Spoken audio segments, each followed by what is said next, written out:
உறவுகள் அனைவருக்கும் அன்பான வணக்கங்கள். சந்தானம் ரீஎன்ட்ரியா எப்படிங்க இறந்து போனவர் திரும்ப எப்படி வர முடியும் அப்படின்னு சொல்லிட்டு நீங்கள் கேட்குறது எனக்கு புரியுது. இறந்து போனவர் திரும்ப வர முடியாது, ஆனால் இறந்து போனவர் மாதிரியே இருக்கிற இன்னொருத்தர் திரும்ப வரலாம் இல்லையா? இதை வச்சு ஏன் பசுபதி பிளான் பண்ணக்கூடாது? ஏன்னா நம்மளோட டைரக்டர் எப்போவுமே நம்ம ஒரு கோணத்தில் யோசித்தோம்னா அவர் ஒரு கோணத்தில் எதிர்பாராததை எதிர்பாருங்கள் அப்படிங்கிற ஒரு இதுதான் அவர் கொடுக்கக்கூடிய ஆள். அதனால் இந்த மாதிரியான கதைக்குளம், ஏன்னா இது மெகா சீரியல் அப்படிங்கிறனால ஸ்டோரி லைன் இன்னும் இழுத்துட்டே போகணும் அப்படிங்கிறனால புதுசாக ஒரு வில்லனை வந்துட்டு இன்ட்ரோ பண்ணுறாங்களா அப்படிங்கிற மாதிரியான சின்ன ப்ரெடிக்ஷனை இதில் நம்ம பார்க்கலாம். வீட்லேயுமே வந்துட்டு இன்றைக்கி ப்ரொமோ படி பார்க்கும்போது காஃபி போட்டுட்ருக்காங்க. காஃபி போடும்போதுமே வந்துட்டு இவங்க அக்கா நான் உங்களுக்கு சேர்த்து காஃபி போடட்டுமா அப்படின்னு கேட்கும்போதுமே அவங்க கடுப்பையும் வெறுப்பையும் தான் கொட்டுறாங்க. சாரதாமா இப்படி திருட்டுத்தனமாக காஃபி போட்டு குடிக்கிறதுக்கு பேசாமல் போய் பிச்சை எடுக்க வேண்டியதானே அப்படின்னு சொல்லி அவங்க சொல்லும்போது, தனியாக இருந்திருந்தால் போய் பிச்சை எடுத்துருப்பேனக்கா, என்ன பண்ணுறது, எனக்குன்னு 2 பிள்ளைங்க ஆகி போயிட்டாங்களே அப்படின்னு சொல்லிட்டு அவங்க அழுகுறாங்க. அதுக்கப்புறமா அவங்க வரும்போது கங்கா அங்கே காஃபி கேட்கறதுக்காக அம்மா கிட்ட வரும்போது அந்த இடத்துல ஸ்லிப் ஆகும்போது அவங்களே போய் தாங்கி பிடிச்சி, என்னம்மா 6 மாதம் ஆயிடுச்சு, பார்த்து வரலாம் இல்லையா அப்படின்னு சொல்லிட்டு, ரொம்ப கவனமாக இருக்கணுமா அப்படின்னு சொல்லிட்டு ஒரு கேர் பண்ணி சொல்லிட்டு போகிற இடத்துல அந்த இடத்துல சாரதாமா அங்கே ஓடி வரதுக்குள்ளாரே இவங்க டக்குன்னு பிடிச்சிடுறாங்க. அந்த ஒரு தாய்மை அந்த இடத்துல வருதே அப்படிங்கிற மாதிரி இவங்க 2 பேரும் லைட்டாக மெல்ட் ஆகிடுறாங்க. அப்படியே பார்த்துட்டு நிற்கிறாங்க. இதை காவேரியும் பார்த்துட்டு அங்கேருந்து வராங்க. என்னக்கா பார்த்து போக மாட்டியா அப்படின்னு சொல்லிட்டு கேட்குறாங்க. இல்லடி, நான் அம்மா கிட்ட காஃபி கேட்கலான்னு தான் போனேன், அப்படியே கால் தெரியாமல் ஸ்லிப் ஆகிடுச்சுடி. உங்கள் வீட்டில் இங்கெல்லாம் ஸ்டெப்ஸ் வச்சுருக்கீங்கன்னு எனக்கு பழக்கம் இல்லை, நம்ம வீடுனா நமக்கு பழகின இடம், இது புதுசாக இருக்கவும் தெரியாமல் தடிக்கிருச்சுடி அப்படிங்கிறாங்க. அதெல்லாம் சரிக்கா, நானுமே ஆரம்பத்தில் அப்படி தான் இருந்தேன், 2-3 வாட்டி ஸ்லிப் ஆனப்பையும் விஜய் தான் என்னை டக்குன்னு பிடிச்சிட்டாரு, பார்த்து கவனமாக இருக்கா அப்படின்னு சொல்கிறாங்க. சரிடி அப்படின்னு சொல்லும்போது, என்ன அவங்க உங்ககிட்ட என்ன பேசிகிட்டு இருந்தாங்க அப்படின்னு சொல்லும்போது, இல்லடி 6 மாதம் ஆயிடுச்சுல, பார்த்து கவனமாக இருக்கணும்னு சொல்லிட்டு போகிறாங்கடி அப்படின்னு சொல்லும்போது, சாரதாமா அப்படி பாவமாக மூஞ்சி வச்சுட்டு நிற்கிறாங்க. நீ என்னம்மா இப்படி நின்றுட்டுருக்க அப்படின்னு சொல்லி காவேரி கேட்குறாங்க. இல்லடி, நான் கூட அவளை திட்டேன், ஆனால் உங்கள் அப்பா ஏண்டி இப்படி இருக்காரு, நம்மளை தான் ஒழுங்காக வாழ வைக்கலன்னா 2வது குடும்பம் கல்யாணம் பண்ணியிருக்காருல, அவங்களையாவது ஒழுங்காக வாழ வச்சிருக்கலாம்ல, பாவமாக இருக்குடி அவங்கள பார்த்தா அப்படின்னு சொல்லும்போது, இப்போ காவேரி சொல்கிறாங்க, என்னம்மா திரும்ப அவங்க குடும்ப சைடு அப்படியே லைட்டாக திரும்ப சாயிர போல இருக்கு நீ அப்படிங்கிறாங்க. நீ வேறடி, அதுக்காக அவன் மேலே கோவம் இல்லாமலாம் இல்லை, எனக்கு மொத்த கோவமும் உங்கள் அப்பா மேலே தான் அப்படின்னு சொல்லிட்டு அவங்க உள்ளே போயிடுறாங்க. அதுக்கப்புறமா சாப்பிட்டுட்டு எல்லாரும் உட்காந்துட்டு இருக்கும்போது கங்கா எனக்கு ஒரு மாதிரி இருக்குடி, படுக்கவா அப்படின்னு சொல்லி கேட்குறாங்க. சரிக்கா, நீ போய் ரெஸ்ட் எடுக்கிறதுனா ரெஸ்ட் எடு அப்படின்னு சொல்கிறாங்க. இல்லை இருக்கட்டும்டி, நான் ஏதோ பாட்டி மடியிலே கொஞ்சம் நேரம் படுத்துக்கிறேன் அப்படின்னு சொல்லிட்டு, பாட்டி உன் மடியில் கொஞ்சம் நேரம் நான் படுத்துக்கவா அப்படின்னு சொல்லி கேட்குறாங்க. என்னடி கங்கா இப்படி கேட்டுட்ட, படுத்துக்கடி தாராளமா அப்படின்னு சொல்லி படுக்க வச்சுட்டு தலையை கோதி விட்டுட்டே உட்காந்துருக்காங்க பாட்டி. அப்போ காவேரி டக்குன்னு கேட்குறாங்க, ஏன் பாட்டி நீ அந்த காலத்தில் எல்லாரும் 7 குழந்தை 8 குழந்தைன்னு சொல்லி பெற்றுக்கிறாங்க, நீ மட்டும் எப்படி 2 குழந்தை மட்டும் பெற்றுக்கிட்ட, ஒரு குழந்தைய சுமக்கிறதுக்கே எங்களுக்கு இவ்வளோ கஷ்டமாக இருக்கே, எப்படி தான் அந்த காலத்துல எல்லாம் பெற்றுக்கிட்டாங்களோ அப்படின்னு சொல்லிட்டு காவேரி சொல்கிறாங்க. உடனே பாட்டி யாரடி சொன்னா எனக்கு 2 குழந்தைன்னு, எனக்கு 3 குழந்தைங்க அப்படின்னு சொல்கிறாங்க. உடனே சாரதாமா டக்குன்னு 3 குழந்தையா, இது என்ன புது கதையாக இருக்குது, இது வரைக்கும் நீங்கள் என்கிட்ட சொன்னதே இல்லையாத்த, ஏன் என்னாச்சு, இன்னொரு குழந்தை எங்கே, அப்படி எதுவும் தவறி போயிடுச்சா என்ன அப்படின்னு சொல்லி கேட்குறாங்க. உடனே பாட்டி சொல்கிறாங்க, இல்லடி தவறி போயிட்டு அதை கூட மனசாரி போயிடும், சரி நம்ம பெத்த குழந்தை இறந்து போயிடுச்சே கண் முன்னாடின்னு சொல்லிட்டு அதனால கூட தாங்கிக்கலாம், ஆனால் அந்த குழந்தை எங்கே இருக்குது என்ன பண்ணுதுன்னே தெரியலேடி அப்படிங்கிறாங்க. என்னத்த சொல்கிறீங்க அப்படின்னு சொல்லி கேட்குறாங்க. ஆமாம், உன் புருஷன் கூட பிறந்தது இன்னொரு குழந்தை, எனக்கு பிறந்தது அது 2 குழந்தைடி, சந்தானம் கூடயே இன்னொரு ஒரு பையன், 2மே ஆம்பளை பிள்ளைங்களா தான் பிறந்துச்சு அப்படின்னு சொல்கிறாங்க. உடனே காவேரி டக்குன்னு கேட்குறாங்க, அப்படியா, இந்த விஷயம் எங்களுக்கு தெரியவே தெரியாதே பாட்டி, இதெல்லாம் நீ என்கிட்ட சொல்லவே இல்லையே இது வரைக்கும் அப்படிங்கிறாங்க. அதை பற்றி பேசுகிறதுக்கு எதுவுமே தோணலடி, இப்போ நீங்கள் கேட்குறதுனால நான் சொல்கிறேன் அப்படின்னு சொல்லிட்டு பாட்டி சொல்கிறாங்க. சரி அப்போ எங்கே அங்கே அந்த இன்னொருத்தவங்க எங்கே அப்படின்னு சொல்லி கேட்குறாங்க. அது ஏண்டி கேட்குற, ஆஸ்பத்திரியில் எனக்கு 2 குழந்தை பிறந்துச்சுன்னு தான் சொன்னாங்க, அந்த 2 குழந்தைய நான் பார்த்தேன், 2ம் ஒரே மாதிரி இருந்துச்சுங்க, ஆனால் அதுக்கப்புறமா பார்த்தா அந்த குழந்தைய நைட்டு நான் தூங்கிட்டு இருக்கும்போது யாரோ ஒரு குழந்தைய மட்டும் தூக்கிட்டு போயிட்டாங்கடி அப்படின்னு சொல்கிறாங்க. என்ன பாட்டி சொல்கிற அப்படிங்கிறாங்க. ஆமாம், அந்த குழந்தை இப்போ இருக்குதா, என்ன ஆச்சு, இப்போ இருந்திருந்தா உங்கள் அப்பா வயசு தான் இருந்திருக்கும், அவனுக்கும் குழந்தைங்கலாம் இருந்திருக்கும்ல அப்படின்னு சொல்லி அவங்க பேசிகிட்டு இருக்காங்க. அதுக்கப்புறமா ரூமில் காவேரி நைட் அங்கே இருக்கும்போது விஜய் கிட்டே சொல்கிறாங்க, ஏங்க உங்களுக்கு ஒரு விஷயம் தெரியுமா, எங்கள் அப்பாவும் எங்கள் அத்தையும் மட்டும்தான் எங்கள் பாட்டிக்குன்னு நினச்சிட்டு இருந்தா, கடைசியில் என் பாட்டிக்கு பிறந்தது 3 குழந்தையாங்க அப்படின்னு சொல்கிறாங்க. 3 குழந்தையா, என்ன காவேரி சொல்கிற, அப்போ உனக்கு இன்னும் யாராவது இருக்காங்களா ரிலேட்டிவ் அப்படின்னு சொல்லி கேட்குறாரு. இல்லைங்க, அப்பா கூடவே இன்னொரு குழந்தையா, பாட்டிக்கு பிறந்தது 2 குழந்தையா, அதுவும் ஆம்பளை பையன் தானா, 2 ஆம்பளை பையன் பிறந்து தான், ஆனால் அன்னைக்கு ஹாஸ்பிட்டல்லே யாரோ இன்னொரு குழந்தைய தூக்கிட்டு போயிட்டாங்களாங்க, பாட்டி காணா போட்டுருச்சு போல இருக்கு அப்படின்னு சொல்கிறாங்க. ஐயோ அப்படியா, இந்த விஷயம்லாம் உனக்கு இப்போ தான் தெரியுமா, நீ என்கிட்ட சொன்னதே இல்லையே அப்படின்னு சொல்கிறாரு. எங்களுக்கே இப்போ தாங்க விஷயம் தெரியும், நானா சும்மா பாட்டிக்கிட்ட பேசலாமேன்னு பேசும்போது அப்போ தான் பாட்டியே எங்கள் எங்ககிட்ட சொன்னுச்சு அப்படின்னு சொல்கிறாங்க. அப்படியா? அப்போ அவர் எங்கே இருக்காருன்னே உங்களுக்கு தெரியாதா அப்படின்னு கேட்குறாங்க. இல்லைங்க, பாட்டிக்குமே தெரியாதான், அப்போவே தான் காணா போட்டாங்கல்ல, அவங்க இப்போ இருக்காங்களா இல்லையான்னு கூட தெரியல. அப்படி ஒரு வேளை இருந்திருந்தா அப்பா மாதிரியே இருப்பாங்களாங்க. அவங்க பொதுவாகவே ரெட்டை குழந்தைங்க பிறந்தா ஒரே மாதிரி இருப்பாங்கன்னு சொல்லுவாங்கல்ல அப்படின்னு சொல்கிறாங்க. அப்படி ஒரு விஷயம் நடந்தால் நல்லா தான் இருக்கும், உங்கள் அப்பா மாதிரி இன்னொருத்தரை பார்த்த மாதிரி இருக்கும்ல அப்படின்னு சொல்லும்போது காவேரி சொல்கிறாங்க, என்ன தான் இருந்தாலும் எத்தனை பேர் வந்தாலும் எங்கள் அப்பா மாதிரி இருக்க மாட்டாங்கங்க யாருமே, அப்படி தான் நினச்சி நாங்கள் அப்படி இருந்தோம் கடைசியில், ஆனால் அப்பா இப்படி பண்ணிட்டாரே அப்படின்னு பேசுகிறாங்க. சரி சரி, திரும்ப திரும்ப நீ அதிலேயே லாக் ஆகாத, விடு ப்ளீஸ், ஃப்ரீ ஆகு அப்படின்னு தூங்கிடுறாங்க. ஸோ மறுநாள் என்ன ஆகுதுன்னா, விஜய் கிளம்பி ரெடியாகி ஜாகிங் போகலாம் அப்படின்னு வரும்போது இந்த டோர் அவங்க இருக்கிற அந்த ரூம் க்ளோஸ்லேயே இருக்குது. என்னடா இவ்வளோ நேரம் ஆயிடுச்சு, இன்னும் இவங்க வெளியிலே வராமல் இருக்காங்களே அப்படின்னு நின்று பார்க்குறாரு. ஸோ அந்த டைம் ஹோம்மேட் அவங்க வரும்போது, என்னக்கா இவங்க என்ன வெளியில் வரலையா, டீ காஃபி ஏதாவது கொடுத்தீங்களா அப்படின்னு கேட்குறாங்க. இல்லை தம்பி, பேச்சு சவுண்டு கேட்குது, முழிச்சிட்டாங்க போல், ஆனால் யார் இன்னும் வெளியே வரலப்பா, வந்தோடனே நான் கொடுத்துட்றேன் தம்பி அப்படின்னு சொல்கிறாங்க. சரிங்கக்கா, நம்ம வீட்டில் இருக்காங்க, அவங்களுக்கு சாப்பாடு டீ காஃபி எல்லாமே நீங்கள் தான் பார்த்துக்கணும். வீட்டில் பாட்டி அதை சொன்னாங்க, சித்தி இதை சொன்னாங்க, சித்தப்பா சொன்னார், அப்படிலாம் நீங்கள் அவங்களுக்கு எதுவும் கொடுக்காமல் இருக்கக்கூடாது, நான் கண்டிப்பாக உங்களை திரும்ப கேட்பேன் அப்படின்னு விஜய் சொல்கிறாரு. சரிங்க தம்பி, நான் பார்த்துக்கிறேன், நீங்கள் போயிட்டு வாங்க அப்படின்னு இவங்க உள்ளே போயிடுறாங்க. ஸோ அவங்க விஜய் வெளியில் கிளம்பும்போது பார்த்தா கிருஷ்ணா சத்தமாக சிரித்து பேசுகிற மாதிரி சவுண்டு கேட்குது. என்னடா இந்த பையன் எப்போவுமே உருன்னு கோவத்திலே பேசிகிட்டு இருக்கவன் இப்போ ரொம்ப சத்தமாக சிரித்து பேசுகிற மாதிரி இருக்கே அப்படின்னு அவர் வெளியே போனவர் அப்படியே நின்னுறாரு. கடைசியில் பார்த்தா ஃபோனில் பேசிகிட்டு இருக்காரு கிருஷ்ணா. ஸோ பேசிகிட்டு இருக்கும்போதே பார்த்தா, என்னப்பா சாப்பிட்டீங்களா அப்படிலாம் பேசிகிட்டு இருக்காங்க. என்னது அப்பாவா, யார்கிட்ட பேசிகிட்டு இருக்காங்கன்னு தெரியலையே இவங்க அப்படின்னு நின்று கொஞ்சம் என்ன தான் பேசுகிறாங்கன்னு கேட்கலாங்கிற மாதிரி விஜய் நிற்கிறாரு. ஸோ அப்போ பேசும்போதுமே, அப்பா இங்கே இருக்கவங்க நீங்கள் சொன்ன மாதிரி எல்லாத்தையும் நம்பிட்டாங்கப்பா, அதான் எதுவுமே அச்சு அசலாக பெசகாமல் நாங்கள் எல்லாத்தையும் பண்ணிட்டோம்ப்பா அப்படின்னு பேசிகிட்டு இருக்காங்க.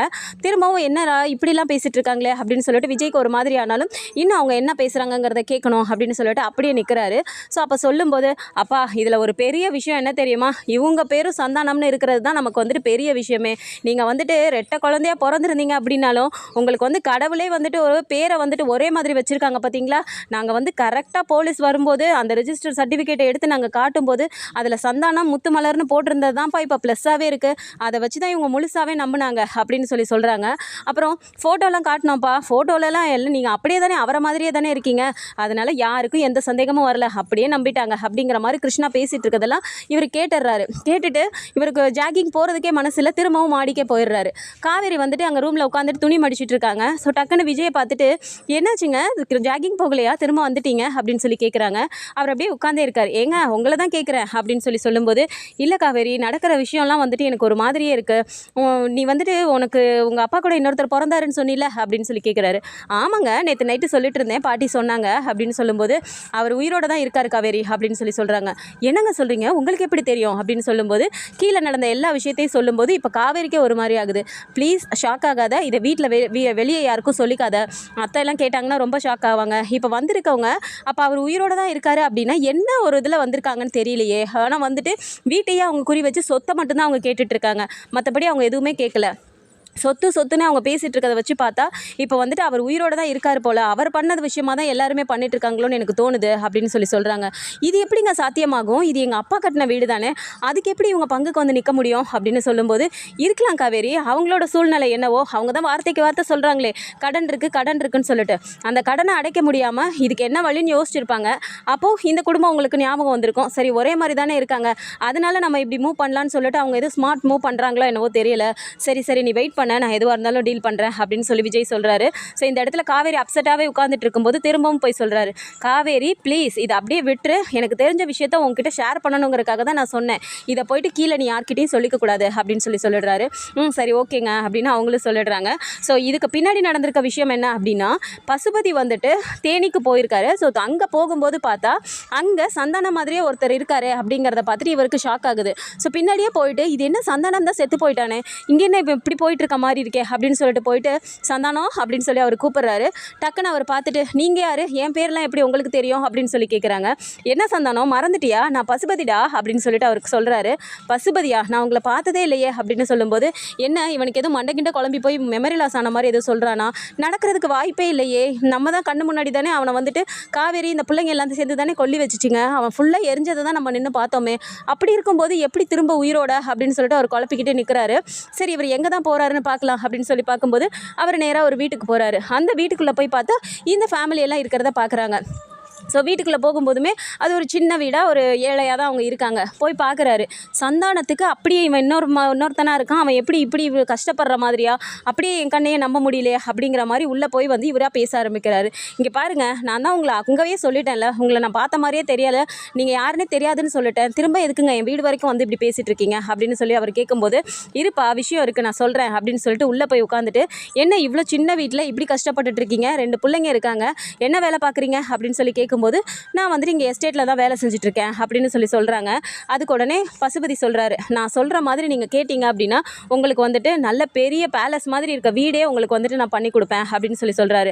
அது எப்படி முடியும் அப்படின்னு சொல்லும்போது முத்துமலர் போய் கேட்குறாங்க, இங்கே பாருங்கய்யா, எங்களுக்கு வந்துட்டு நாங்கள் டெய்லி உழைச்சாலும் நிம்மதியாக சாப்பாடு சாப்பிட்டுட்ருக்கோம், இப்படி நாங்கள் அவ்வளோ ஆசை பிடிச்சி அப்படி இப்படின்னு போயிட்டு எதுலேயும் மாட்டிக்கிறதுக்கெலாம் நாங்கள் விரும்பலை அப்படின்னு சொல்லும்போது, உடனே அந்த சந்தானம் என்ன சொல்கிறாரு, அவர் ஏதோ வந்துட்டு கடவுளே கண்ணில் காட்டின மாதிரி வந்துட்டு நம்ம படுற கஷ்டத்துக்கு அவராக வந்து ஏதோ சொல்கிறாரு, என்னதான் சொல்கிறாருன்னு கேட்போம் அப்படின்னு சொல்லும்போது, இப்போ பசுபதி சொல்கிறாரு, உனக்கு தெரியாத ரகசியம் இன்னொன்று இருக்குது அப்படின்னு சொல்கிறாங்க. என்ன விஷயம் அப்படின்னு சொல்லும்போது, உன்ன மாதிரியே என் நண்பன் கொடைக்கானலில் இருக்கான், ஆனால் அவன் இறந்து போயிட்டான், அவன் வந்துட்டு இப்போ அந்த குடும்பம் மொத்தமே என்னோட எதிரி குடும்பமாக இருக்குது அப்படின்னு சொல்லும்போது, கொடைக்கானல்லையா அப்படின்னு சொல்லி கேட்குறாங்க.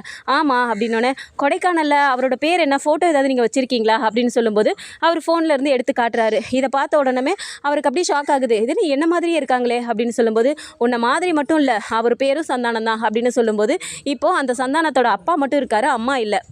ஸோ அந்த அப்பா எந்திரிச்சு வந்து என்ன சொல்கிறாரு, எங்கே தம்பி அந்த ஃபோட்டோவை கொடுங்க நான் பார்க்குறேன் அப்படின்னு சொல்லும்போது, அந்த ஃபோட்டோவை எடுத்து காட்டுறாங்க. பார்த்த உடனே அவர் அழுகிறாரு. அப்பா எதுக்குப்பா இப்போ நீங்கள் அழுதுட்ருக்கீங்க அப்படின்னு சொல்லும்போது, அவர் வந்துட்டு சந்தானத்துக்கிட்ட மன்னிப்பு கேட்குறாரு. மன்னிப்பு கேட்டுட்டு, என்னை மன்னிச்சிருப்பா, இவங்க வந்துட்டு உன் கூட பிறந்த பையன்தான் அப்படின்னு சொல்கிறாங்க. என்ன சொல்லிட்டு இருக்கீங்கப்பா அப்படின்னு சொல்லும்போது, ஆமாப்பா, எங்களுக்கு வந்துட்டு ரொம்ப வருஷமாக குழந்தையே இல்லாமல் இருக்கும்போது ஆஸ்பத்திரியில் வந்துட்டு ஒன்று ரெட்டை குழந்தையாக ஒரு அம்மா பெற்றிருந்தாங்க, அங்கேருந்து நாங்கள் வந்து ஒன்று தூக்கிட்டு வந்துட்டோம், இங்கே தூக்கிட்டு வந்து உனக்கு நான் தான் அந்த பேரை வச்சேன் சந்தானம்னு சொல்லிட்டு அப்படின்னு சொல்கிறாங்க. ஸோ இதை கேட்டோன்னே அவங்களுக்கே ஷாக் ஆகுது. பசுபதிக்கு இது ரொம்ப ப்ளஸ்ஸாக போயிடுது. அடடா, நம்ம ஒரு விஷயம் நினச்சா இது ஒரு விஷயமா இருக்கே, அப்போது இது சந்தானத்தோட இன்னொரு குழந்தையா, அதாவது அவங்க கூட பிறந்தவங்க தானா அப்படிங்கிற மாதிரி அவர் கன்ஃபார்மே பண்ணிடுறாரு. இப்போ என்ன சொல்கிறாரு, இங்கே பாருங்கள், இப்போ இது தெரிஞ்சு போச்சு இல்லை, நீ வந்துட்டு இவருக்கு பிறந்தவங்க இல்லை, உன்னோட அண்ணன் அவன் வந்துட்டு ரொம்பவும் பணக்காரனா, அவன் வந்துட்டு சொத்து பற்றி எல்லாமே வச்சுருக்கான், அவன் வந்துட்டு தோட்டம் வச்சுருக்கான், எஸ்டேட் வச்சுருக்கான், பத்தாதுக்கு வீடெல்லாம் வச்சுருக்கான். நீ வந்த அப்படின்னா அவங்கக்கிட்ட பேசி உனக்கு ஏதாவது நான் சொல்கிற மாதிரி நீ பண்ணிட்டீன்னா மட்டும் போதும், உனக்கு வந்துட்டு அந்த வீட்டையே நான் வந்துட்டு எழுதி கொடுத்துட்றேன் அப்படின்னு சொல்லும்போது, இப்போ இந்த சந்தானத்துக்கு கொஞ்சம் பேராசை வந்துடுது. நம்ம இப்படியே கஷ்டப்பட்டுட்டு இருக்கும்போது இதை பண்ணணுமா அப்படின்னு சொல்லிட்டு அவர் யோசிக்கிறாரு.